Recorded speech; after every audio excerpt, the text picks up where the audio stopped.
Oh, it does say that I'm live now. It must have been a glitch. Welcome to another episode with the Lab Coat Astrologer. I wonder if this is working clearly here. I'm really working on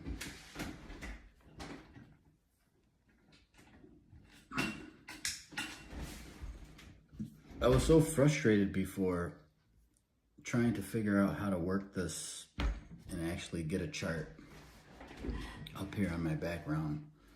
So here's a chart with the moon in Sagittarius. Let's see here. Okay, it's working. I spent all this time on trying to figure out how to operate this streaming software to work with, to use my phone with this streaming software to be able to get it to work. I tried it yesterday. Yesterday I was on here. I went live on my phone. There's a new way in which to go live on your phone. Easy, accessible. Prism live streaming. This Prism app. So I got that going. I was trying to figure out how to get the chat on my phone as a background. It wasn't working. So I went to the computer, I went to my desktop to try to see if I can get it working over there.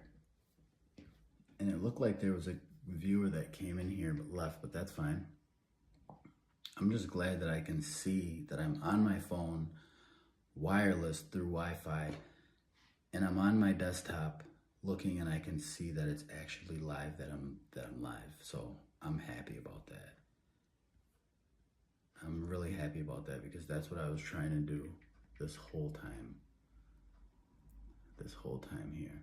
So the moon is in Sagittarius, and Sagittarius is a zodiac sign where the archetypes are about learning, teaching. Sagittarius archetype is it deals with education. It deals with higher education, higher learning, and your journey. And for the past 19 degrees while the moon has been in Sagittarius, it's been quite the journey. So this is really a test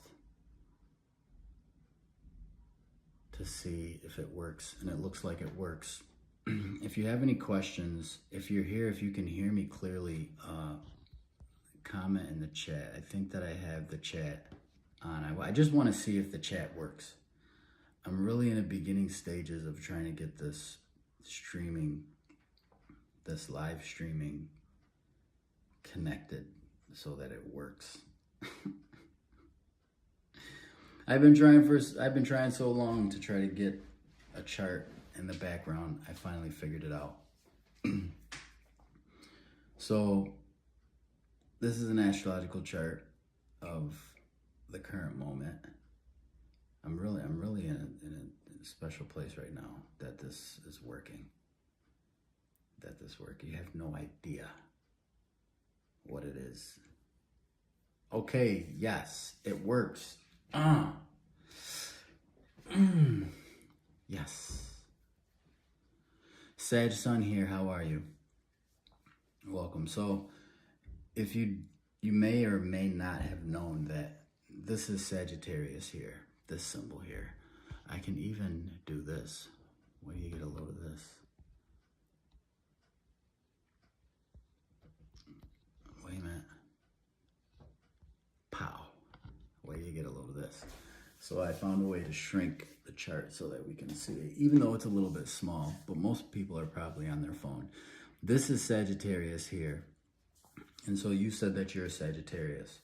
So when you say that you're a Sagittarius, you're saying that the sun is located in Sagittarius when you were born.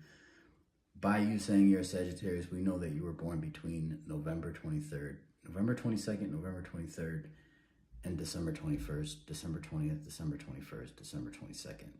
Rarely the 22nd, but you're born in between that time. And the sun was located in Sagittarius. And so with the moon being in Sagittarius now. The moon is, as you may or may not know, it deals with the emotions. It deals with our feelings.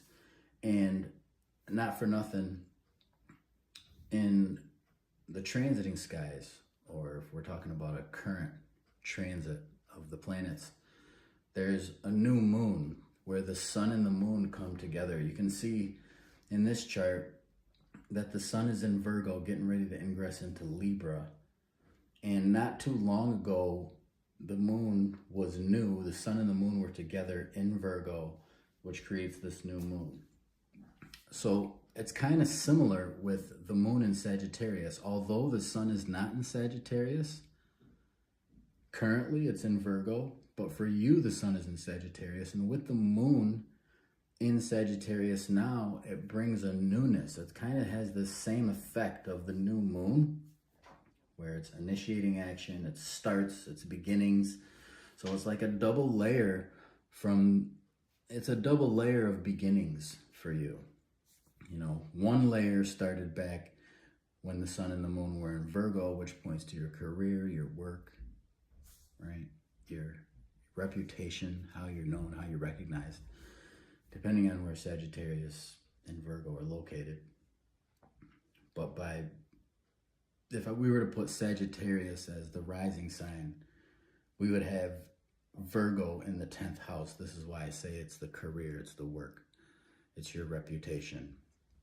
So the work becomes to be a significance, fine-tuning and a little bit of precision with fine-tuning the work and the career and the place of business, right? Whether you have your own business or not. Now, the sun, your sun was in Sagittarius, or the sun was in Sagittarius when you were born, and the moon is in Sagittarius, so it's another layer to beginnings wherever Sagittarius is located. Now, when I say wherever, I'm talking about these house compartments. You know, you might have Sagittarius in the 8th, you might have Sagittarius in the 9th, you know, and that would adjust, or that would shift this chart per your astrological chart. Sagittarius sun here too. I have a Sagittarius stellium. Okay, you have a Sagittarius stellium, okay. Sun, Saturn, and Uranus stellium, dying for the newness to be felt. Well, Saturn and Uranus in Sagittarius for you with the moon. So the moon is kind of like, I was in my thoughts the other day and I was thinking about how the sun and the moon, the lights, hang on a second, let me share this with you. I can share these things with you. Let me share these things with you. Bear with me because I'm new to this, using this software here, but I like it a lot. Can I go here? Try adding media files. Okay, hang on, wait a minute. Yes, I would like to add new media. Where are we? Where are we? Here, I want to add it. Yes. I wonder if you can hear me while I'm adding these things. Get it? I didn't want to put it there though. I didn't want to put it there. I wanted to put it as a backdrop, but it's fine. We can put it here. Whoa, whoa, whoa. I didn't mean that. Excuse me. Okay, let's do this. Let's cover me up a little bit. Let's cover me up a little bit. And so if you look here, down here at the bottom, right, you see Cancer, the zodiac sign Cancer over here, and you see the zodiac sign Leo over here. Now, you see it says the lights. So Cancer is ruled by the moon. Leo is ruled by the sun, right off the bat. And so just with that principle alone, just with that principle by itself, I'm going to put this down here. Just with that principle by itself, wherever the moon and or the sun are located, it kind of shines this light. It's kind of like, the other day I did this example on a recording. On a recording. Anyway, and what I did is this. You know, it's dark. There's no light. You know, like over here in Cancer, there's no light over here. But over here in Sagittarius, the moon is here, so it lights up. Lights it up. It lights up the area wherever Sagittarius, because you have Saturn and Uranus, both in Sagittarius. Saturn is a pretty strict energetic. Saturn is considered to be I associate Saturn with hard work. I associate Saturn with discipline. So if your sun is in Sagittarius with Saturn and Uranus there, without even knowing you, I would say that this gives off an energy of a rough, tough, firm, serious individual. And with the moon being there now by transit, there's a newness where you might want to add on to your toughness, or you might add on some work. You might add on the need for stability and structure and discipline and whatnot. I hope that made sense to you. But yeah, I'm so hyped that this works. Okay, so here we go. I'm curious as to what the rising sign is, honestly, with that Sagittarius stellium. This chart right here, by the way, this chart here, dynamic, you see how it's color coded. We have Aries, we have Scorpio, and it's red. You know, Mars is the planet that rules both Aries as well as Scorpio.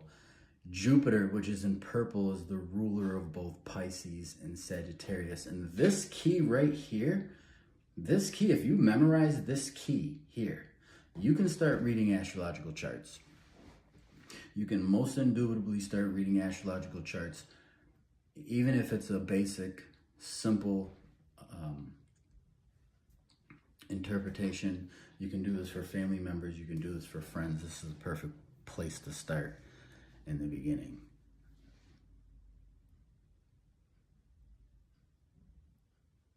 Aries rising, so it's my 9th house. Interesting. You said it's my 9th house. Sun, Mercury, and Neptune and Sag.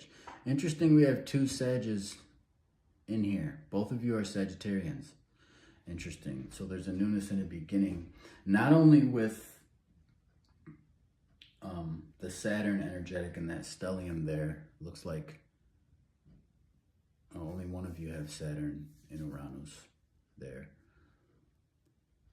The other one is Sun, Mercury, Neptune. But Sagittarius also has to do with our journey. It also has to do with our philosophy that we incorporate in life. Aries rising, Virgo in the 6th. Yes, naturally. So it's your 9th house. So that switches it up a little bit, or it redirects the energy, I would say. So if Aries is on the ascendant here, this is number 1, obviously. This is where the first compartment is. And although in this chart, Sagittarius is in the 7th house, you're saying that you have Sagittarius in the 9th house. So there's a newness when it comes to transportation. You might even have thought over the course of the past 19 degrees of the moon, which is approximately 19 to 20 hours, between 19 and 23 hours, depending on how fast the moon moves. But we'll get into that in another video. But with the moon being in your 9th house, it points to and focuses on your travel and your transportation. You know, with Saturn in Sagittarius in the 9th house, through the course of your life, it is said that you've had some serious challenges when it comes to transportation, with your vehicle and the such. Another interpretation to that is challenges, which is the nature of Saturn, when it comes to schooling. Perhaps there's some disappointment from an astrological perspective, potentially. There was some disappointment in connection to the school that you went to, the teacher that you had at school, right? Your ability to get along with the people at school for some reason. When we begin to look at the aspects, it reveals, it unlocks a little bit more of the story.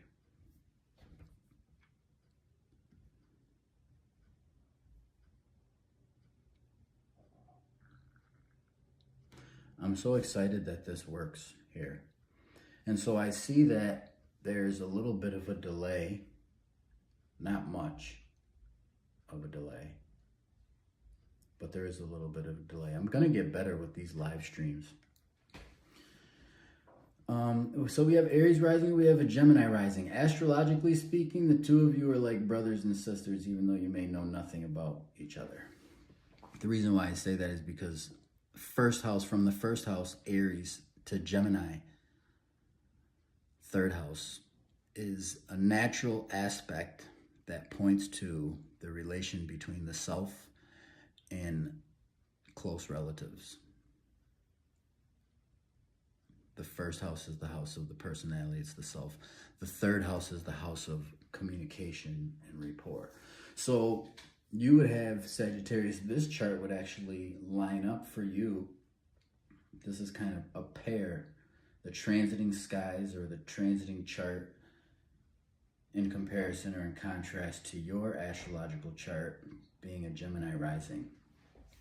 And so the moon in Sagittarius for you brings newness to, it's a little different. You're both Sagittariuses, but for you, it's in relationships. This is a time where there's new beginnings or there's a want to initiate or to start something new when it comes to the partner. Perhaps if it's not going somewhere or traveling somewhere, it might be learning something or learning some new objectives. It might be someone who plays a significant role in teaching you or educating you in regards to travel or schooling. It might be a person who is of a foreign descent, because Sagittarius is the zodiac sign of foreign people, places, and things. So this is a little bit here. And with a Pisces moon to add into that, whoa. You want to move all the time. I'm curious though, right? If and in that you're Gemini rising, right? And Sagittarius is your 7th house. The 7th house has to do with partnership. Over the course of the past day or so, have you experienced any type of circumstances that point to and are emphasized by the getting along with other people, like personal relationships, like fairness? Maybe there's a sharing of resources, a sharing of cars or transportation. Hey, it's my turn.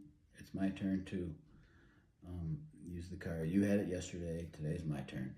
Or this first house and 7th house gives me the idea of a seesaw, a balancing of the scales, if you will. And I say scales because Libra is naturally the 7th house, but Libra is not in the 7th house. We have Sagittarius here, so it's a balancing of the scales in connection to one's philosophy, where you're taught by somebody, or there's issues and matters of finding balance and fair treatment, or having to mention or remind someone of the policies and the procedures and what it is that you're willing to accept within the relationship. I'm curious. Okay, this is working. Perfect. I don't know. You ever fix something? You ever have a problem with something and you can't figure out how to crack the case, crack the code, and then you're trying all these things, you're researching, you're trying to find ways in which to crack the case and figure it out. You're trying to, and you just can't figure it out. You rack your brain, you take a break, you come back, you try to crack the case, and then it's fixed, but you don't know exactly what you did because you did so many things over the course of that time. You don't know what action item that you actually did that corrected it. I'm happy that it's corrected and that it's fixed. However, this is where I am. I want to move all the time.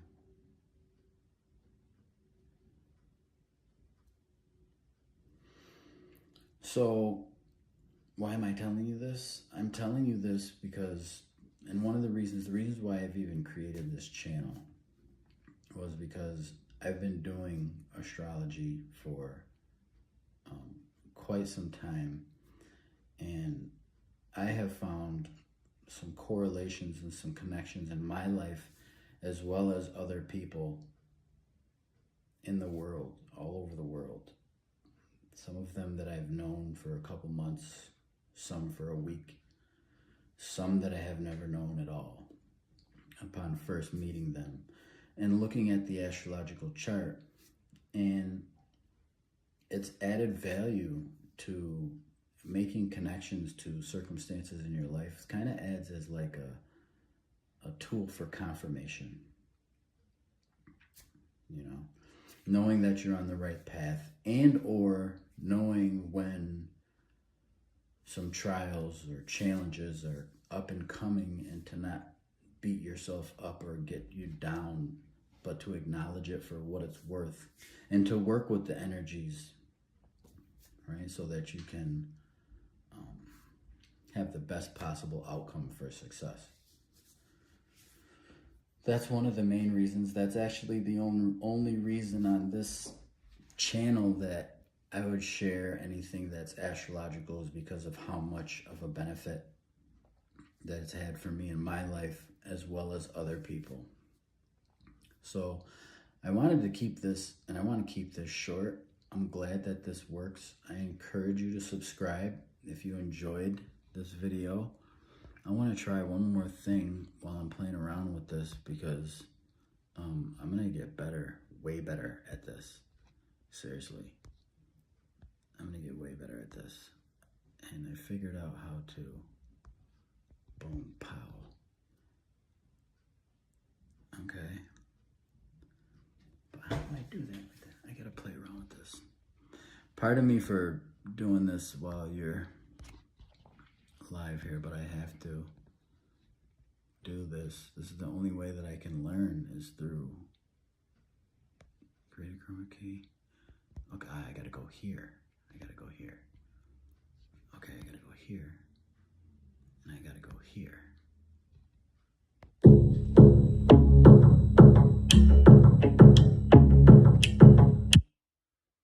And so this is what I wanted to show, but this is not. I gotta get better at this. I gotta get way better at this. But it's all good, because I can't even play it now. Shh.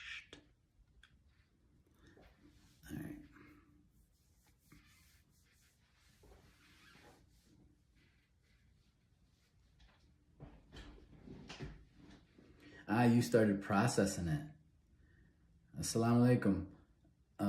It's not in my 7th house, but I've been leaving my car at my friend's shop for days.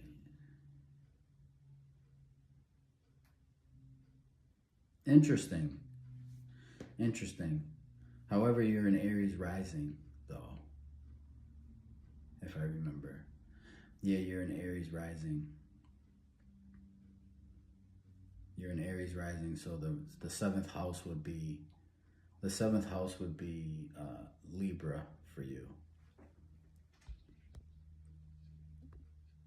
And there's other planetary placements in your chart that point to that back and forth energetic between you and your friend.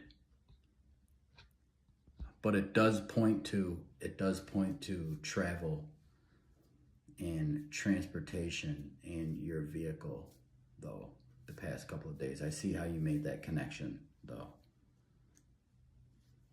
I see how you made that connection. Thank you for that confirmation that I'm good. I don't think I'm good. I think that anybody can do this, honestly. I don't consider myself psychic. I don't consider myself a clairvoyant. I consider myself an individual who has taken the time to recognize these patterns. I was even reading this book. I'm reading this book currently right now. And it's talking about planetary cycles and trends and how to look at it when it comes to business and when it comes to the markets, like stocks and whatnot. And I've had this book for like 4 years, but I put it off to the side. I put it off to the side, put it off to the side. But I started digging back into it, and I found a connection in an event that took place back in 1848, between 1848 and 1852. That's a quiz that I have for the three of you. If you want to check the history books, I'm going to do a video about it, between 1848 and 1852, and how we're actually in a phase that is similar to 1848 and 1852, for those that know. And it's a time to really step into this energy. But I said all that to say that I'm a type of individual who looks at these patterns, and I've taken the time to see this pattern that forms and takes shape, that manifests and people are influenced by, honestly. But I don't want to take this too long. I want to take this opportunity to take a break to say thank you to each and every one of you. Subscribe, follow, like, share, and stay tapped in for the next. I'll see you in the next video. I want to do this real quick. This is it's not going to work. I wonder if you can hear that. Can you hear that? I'm trying to play around with these tools and whatnot. Thank you for your patience. Boom and pop.